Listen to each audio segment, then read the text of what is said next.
some of us podcasters probably need to maybe chill out. Maybe we're overreacting a little bit. We got Coach's Corner. Are we overreacting? Plus thoughts on the running game. Is it fixable? Locked on Badgers. Let's go.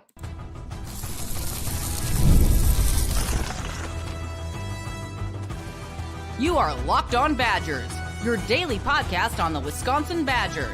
Part of the Locked On Podcast Network, your team every day.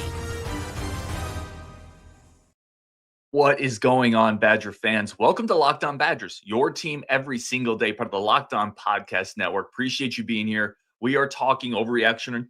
Are fans overreacting or not? Are podcasters overreacting or not? We got Coach's Corner. How do you fix the running game? Thoughts on Danny O'Neal after the rewatch. How did he look against Alabama? Plus much, much more. Today's episode brought to you by FanDuel. Right now, new customers commit $5. And if your bet wins, you get $300 in bonus bets to use across the app. Download the app today. Want to thank everybody for being in every day or making this your first listen every day and being part of this community. We have Coach Anderson from the Dairy Raid. Obviously, a great channel. It's something I follow. So if you want to get under the hood, X's and O's, really, attack the game in a different way, definitely go check out Coach Anderson, all the content he's putting out. Coach, I want to start here. Are we overreacting? After the Bama game, are Badger fans overreacting? I think the first question we got to ask is, what were we expecting? Mm-hmm. And then because if you look at what everyone was saying, what the score would be, 35-14, 28-6, it's what we got. But then when it happened and the way it happened, it just, brought a reaction out of us. But I wouldn't say it's overreacting. It's disheartening to see what we kind of expected to see actually happen in such a noticeable way.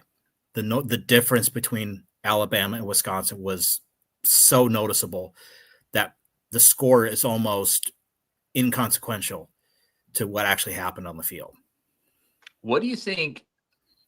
So for me, and a point I've made, because somebody wondered, they asked me a similar question. Do you think you're overreacting to the Bama game? And for me, and this is just my perspective, I'm curious on yours, and we've talked after every game, it didn't feel like we ran the ball great against Miami, Ohio. It felt like we only played probably two really good quarters against Middle Tennessee. And quite frankly, there was a stop in the third quarter we had against Middle Tennessee where Christian Allegro stopped them on fourth down. If they go down and score, who knows what happens to that game?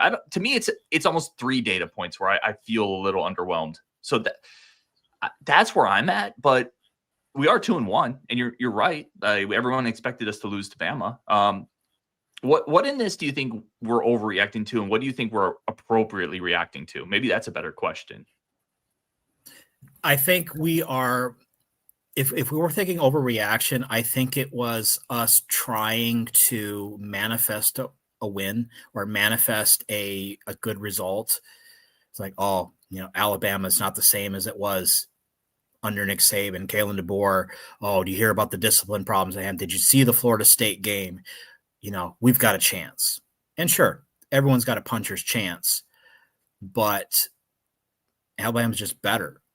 And this is the type of team that for years we've struggled against. I mean, going back to the first time we played against Alabama. I memean, what was that? 35-14, something like that back in the day. That did feel closer. Like, I remember that game. It did. It did, because it was a difference, because Bama played a different style back then. Bama was still entrenched in the spread offense as a 4-letter word.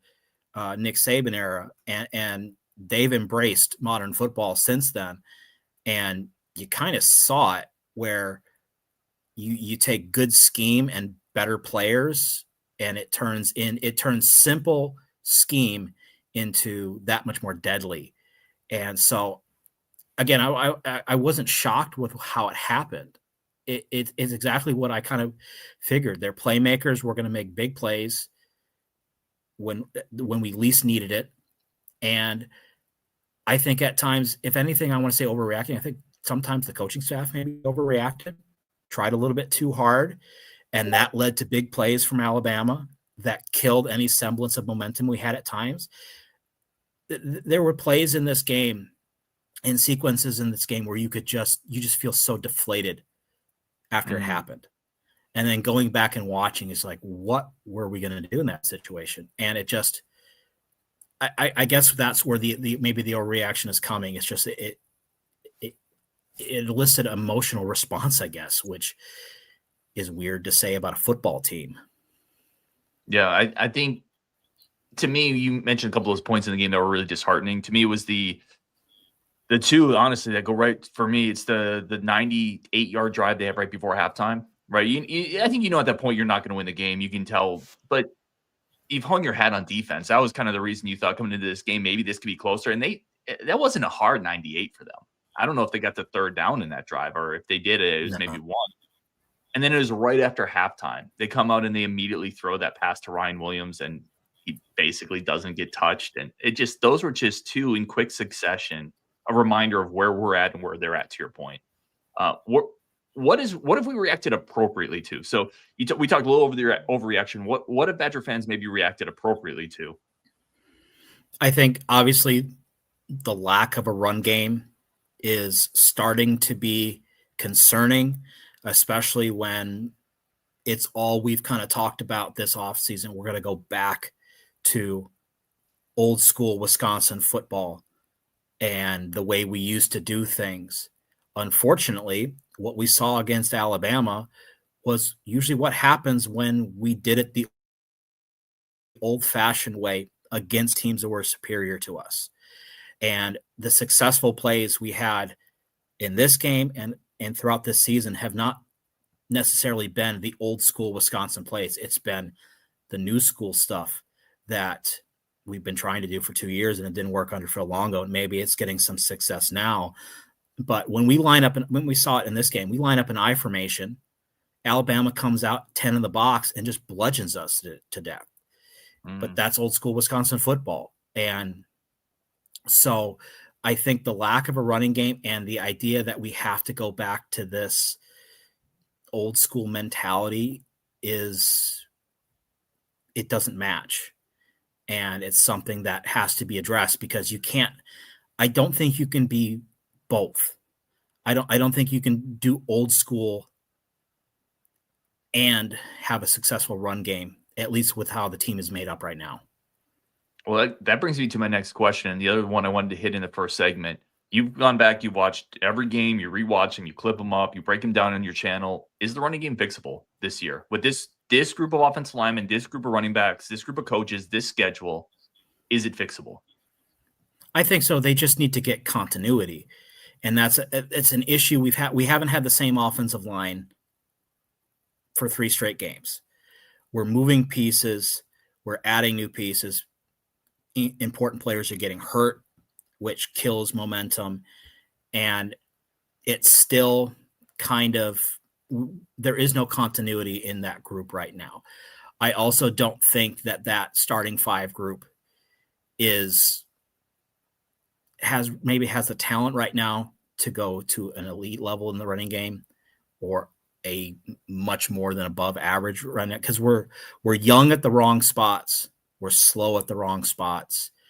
And it's going to take the pieces fitting the system a little bit better.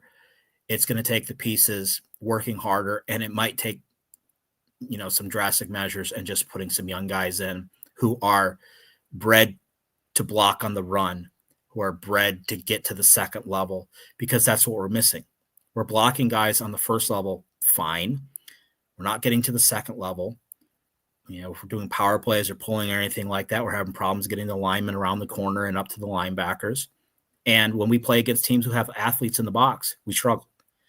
And that's Wisconsin football right there. But that has to change if this program wants to get to the level that we as fans think it should be at.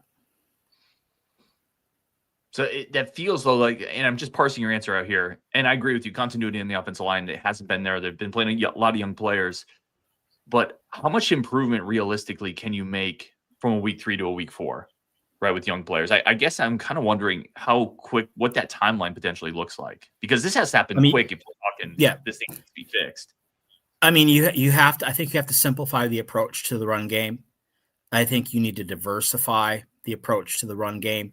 I think the idea of running the wide zone as the base scheme the entire time. I don't know if we quite have the athletes to do that full time. I think we're a little slow for that. So maybe thinking a little more downhill, a little more inside zone, a little more QB run, using the receivers to get outside a little bit more will help. But I think there needs to be a little bit more balance in the run game, because as of right now, the wide zone is just not working at the level that probably Coach Grimes obviously wants it to be. And part of it is right now the offensive line just isn't skilled enough to run that over and over and over again consistently. Because if we can't get to the second level, then it doesn't matter. Like, we can block the first level. We need to get to the second level. We're going to continue this in 1 second. Plus, Coach's thoughts on Danny O'Neil. What was his interpretation of Danny's game on the road in Alabama? That's coming up next on Locked On Badgers with Coach Anderson from the Dairy Ray. Go check out his content for sure. We're going to take a quick second, come back, talk more Badgers, Danny O'Neil, the pieces on the offensive line, other ways the Badgers can maybe get this offense moving forward. That's coming up next on Locked On Badgers. First, a quick second from our friends of the show over at DoorDash. We talked about DoorDash a lot because DoorDash delivers. Just like this defensive line has delivered game after game in the running game, in the defense, they've held up. They held Alabama. They've looked great defensively on the run game. Just like they deliver every weekend, so does DoorDash. Right now, DoorDash Streaks saves you more every time you order. So you just keep it going. You keep stacking it up. You keep getting great food. Just like that defensive line, DoorDash delivers for your Saturdays with DoorDash Streaks. You save every Saturday you order, stack it up all season long, and you could save up to $250, including $100 in DoorDash credits. Order this Saturday. Keep the streak alive. Fuel your game day. Only with DoorDash. Terms to apply. Promo period through 11/18. Today's episode also brought to you by great friends over at FanDuel. Obviously, football's back. We love it. It's awesome. Right now, if you want to get in on the action, head over to FanDuel. New customers with your first $5 bet can get $300 if you win in bonus bets to use across the app. That's $300 for your futures, for parlays, for teasers, for even live in-game betting. So if the game starts to get out of hand, either way, you can stay engaged and have fun with it. FanDuel is really easy to use. The user interface is simple. All the different types of action and sports that you're looking for over at FanDuel. Right now, download the app, create the account, FanDuel.com to get started. That's FanDuel.com to place your first $5 bet. Coach, let me ask you this as we come back into this. The specific pieces on the offensive line, what has stood out to you with Mandel, with Cubberly, Ryan Corey in limited reps? Because a point I made, I don't think this is all terrible. I think in a year, potentially, you could look back to this moment, the growing pains that these young guys are having. And next year, they're redshirt sophomores across the line. Brunner's still there. Haywood's back. What has stood out to you positively about these kids? I think you hit it right there. These are growing pains. And I think Emerson Mandel is going to be a good offensive lineman. He has the physical skills. He's shown it. He's got room to grow. I think Colin Cubberly has been pretty solid so far. Not spectacular, but he's been solid at right guard. I think that's the spot for him. Corey, I think Corey, the big thing with him is I thought he played fine in his limited time against Alabama. And we're getting to the point, I wrote about it this week on Substack. Are we getting to the point where it's time to shelve Jake Renfro and just say, hey, we're going to move on and we're going to put him in and just go to preserve the ability for Renfro to get a medical red shirt and transfer somewhere else or whatever. I don't know. You're going to be starting 3 redshirt freshmen on the offensive line so that's tough, but you're getting the kids playing time and they're doing admirably. I think Malman is doing a pretty solid job moving over to left tackle. It's all the stuff he's done for years. It's just doing it with the other hand, basically. So it's going to take him a little bit of time. He's showed against Alabama a couple times. Maybe doesn't have the prototypical speed or quickness of a left tackle. I've been disappointed with Joe Brunner so far this year. He looked really slow against Alabama. I think that's the easiest way to put it. I don't know if he's nursing an injury we don't know about or like we've talked, that maybe he's got so much on his plate right now where he's the leader of that group that the wheels spinning in his head have slowed his feet. I don't know. I think he reminds me of a blocker who would be great on this team in 2015. And we need him. If you're going to play guard in this system, we need you to be able to get to the second level. We need you to be able to pull around the corner and get upfield. He struggled with that so far this year, which he didn't last year. So I'm a little bit surprised by that. For what we have on the offensive line right now, I don't think we can expect more, but it's hard not to. We want them to do better. And like, again, I think it's like we said about when Danny became the starting quarterback, Danny O'Neil. Simplify the game plan, work to their strengths, and build off it. I think that's what they've got to do with this. So maybe less deeper drops. So Emerson Mandel doesn't have to sit back and kick step NFL defensive ends all day. He can just go get hands on him right away. Pull Cubberly more. Work stuff like that. Work to their strengths and work in tandem. Work double teams. I think you can do it. I just think they're still trying to.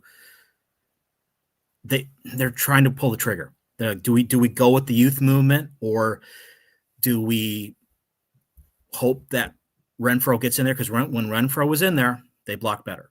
And for as banged up as he was, he played well. The offensive line flat out is better when Renfrow was in there. Full stop. But we can't keep going back and forth. So maybe it is Ryan Corey's time. Yeah, I mean, the best ability is availability. That's a quote you hear a lot of coaches talk about. Yep. And it's nothing Renfro's done wrong. You got to play, and you got to play. And in this game too, it's like he got rolled up on. Emerson Mandel got beat. The guy who beat him went into Danny O'Neil, went into the back of Renfro's legs. There's nothing Jake could have done about that. That's not injury prone. That's just bad luck. But still, he's missed a lot of time. Nick B says, plenty of things to be positive about, which is this defense. He also says, I think Danny's going to be a good future Wisconsin quarterback. Coach, a good spot here to segue into Danny O'Neil. Thoughts on his road start in a tough environment in Tuscaloosa? Certainly not perfect. Curious what you thought of him. All things being considered, I think if we had a different quarterback in there with less mobility, with a less willingness to stand in the pocket and get hit, the outcome could have been much, much worse. I think if that was your typical statue Wisconsin quarterback back there, he's getting sacked 17 times and he's in the hospital. Danny made two very critical mistakes in his reads that led to two interceptions. It's him violating two cardinal rules of quarterback play that, I preach. You don't throw over a flat defender. No matter what, you do not throw directly over a flat defender, especially one who's not being pressured to the flat, so he's going to sink. That's the first interception. That was that first pick, yep. And then knowing where your accelerators are in your progression, so when you get to the top of your drop and the guy you want to throw to is getting collided with, you move on to the next guy. And what did he do? He didn't. And he threw it up, and Mason didn't get there on the corner route, and they picked him off. Let me really quick before Mm-hmm. Let me interrupt you on that one, because there was a lot of discussion online. Is that on Mason? Is that on Danny? Did Mason not fight enough to get into that out route? Was Danny reading something? It sounds like you're putting that more on Danny than Lance Mason. It's on Danny. For me, it's on Danny. To me, a route like that, if there's collision at the top of the route, and it is you move on to the next receiver, flat out. Now, could Mason have gotten around the collision? Potentially, but when Danny put his foot in the ground at the top of his drop, when he got to Mason, there was collision. If there's collision, it's killed, especially on that part of the field, short side of the field. There's not a lot of space for him to throw open. I also think as well, even if there wasn't collision and Mason was able to get off of that press there at the top of the route, Danny threw it too high. He threw it too much to the corner. He should have thrown it back towards the sideline to give him space to come downhill to the ball. So on top of a bad read or a bad interpretation of the read. He also had bad ball placement. And I guarantee you Kenny Guyton's telling him the exact same thing this week. So, yes, Lance Mason could have run the route better, but Danny had 2 opportunities to read that correctly, and he didn't. How about the rest of his game? So that's the 2 picks, and both in Alabama field position, are both, with Wisconsin driving into Bama's side of the field, both not on 3rd down or 4th down. I mean, those were massive plays. The first one, you coming off that 4th and 2 stop, that you stop Bama, you got the ball back, you're in there, you're in, the right side of the field driving, the crowd is kind of subdued. That was massive. That's a massive swing right there.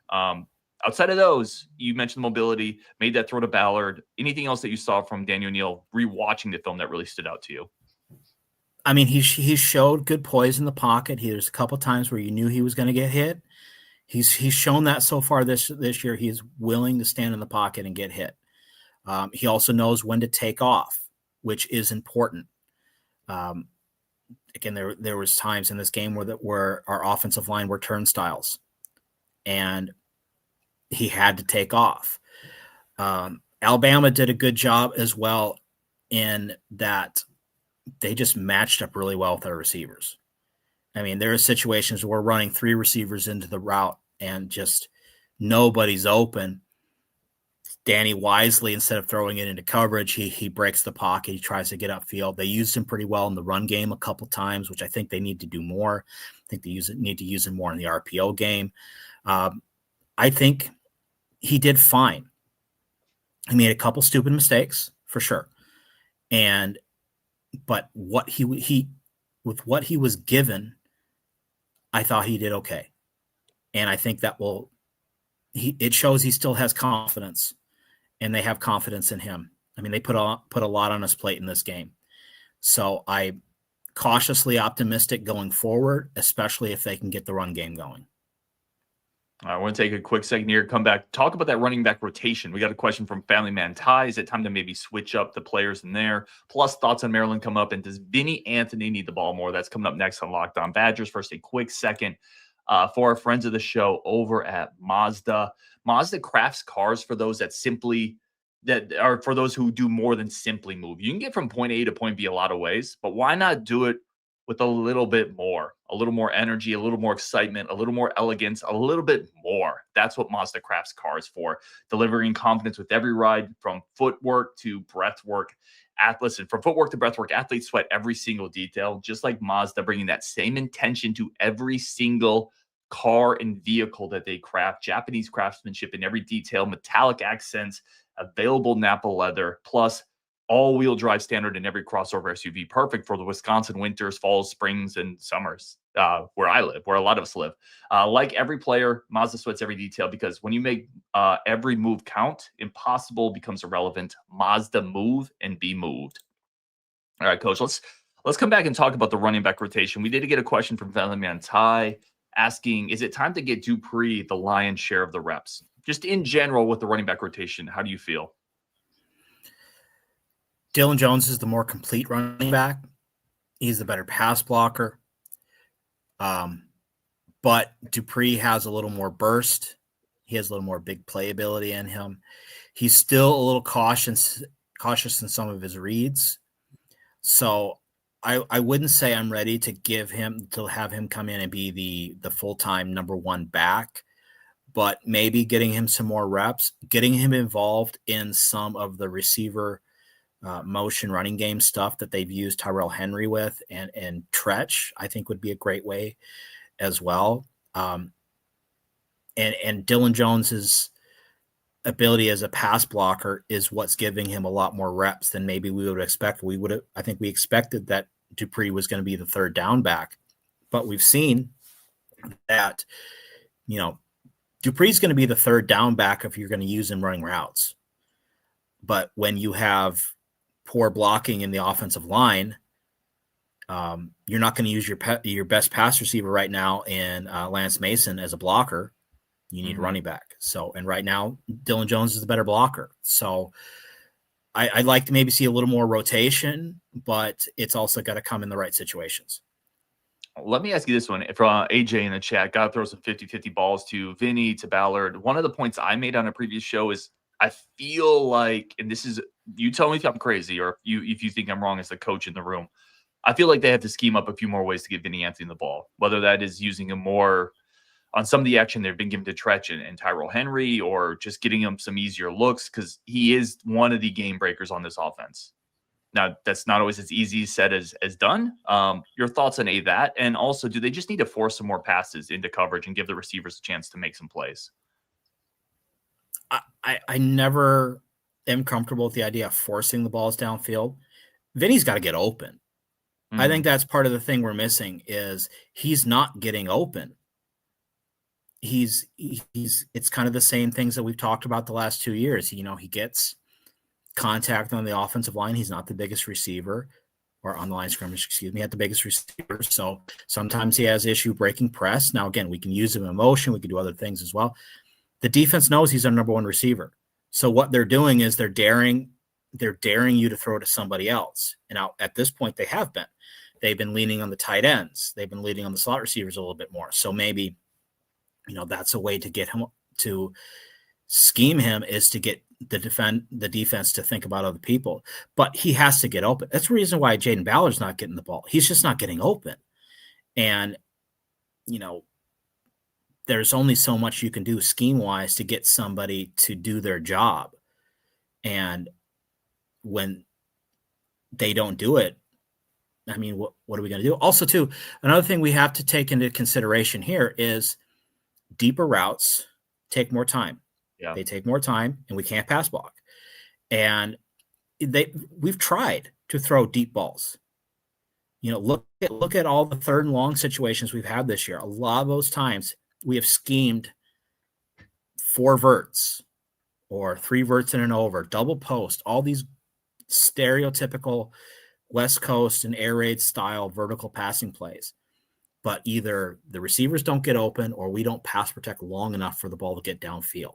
So you've got to build up the entire offense, and not just, we're going to focus on fixing the running game and jacking the ball downfield.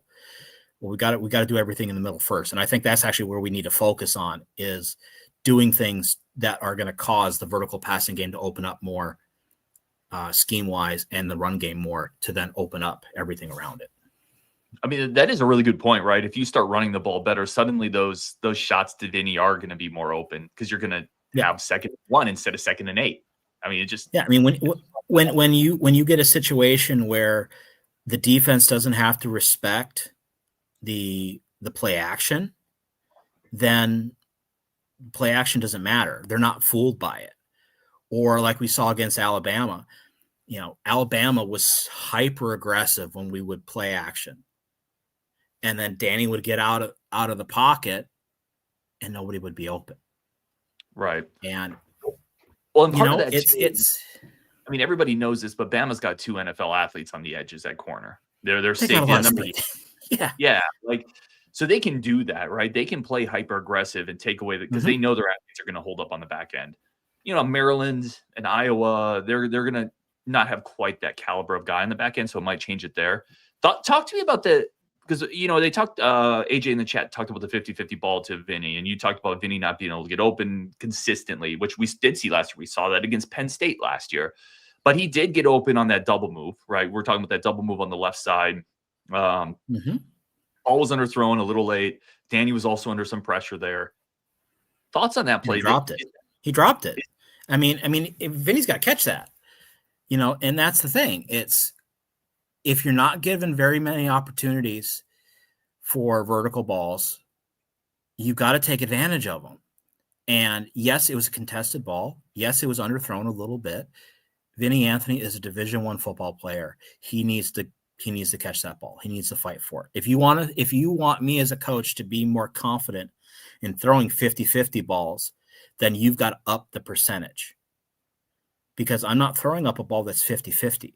I'm throwing up a ball that's 75-25. The situation make it seem like it's a 50-50 shot, but if I throw it up, Danny's got to know that you're going to come down with it.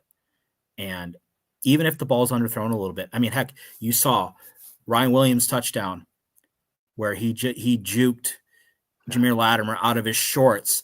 I didn't want that to was see an underthrown. It was an underthrown ball. And he came back to it. He put his hands up. He caught the ball. He put his foot in the ground. And 2 seconds later, he was in the end zone. I'm not saying our receivers have to do that, but you have to have the ability to catch underthrown balls or bad balls. A couple questions here. Mark D, thoughts on Grimes? What are your thoughts on Jeff Grimes three games in? You hit on a few things here as we wrap up this show, simplified a little bit. But what else have you seen here that you like or dislike or anything in between? Like, I like a lot of the scheme that we've seen. I like a lot of the base stuff. I like the passing scheme that we've been using, scheming open the tight end, scheming open the ball over the middle. I do like the run scheme. We need to grow into it.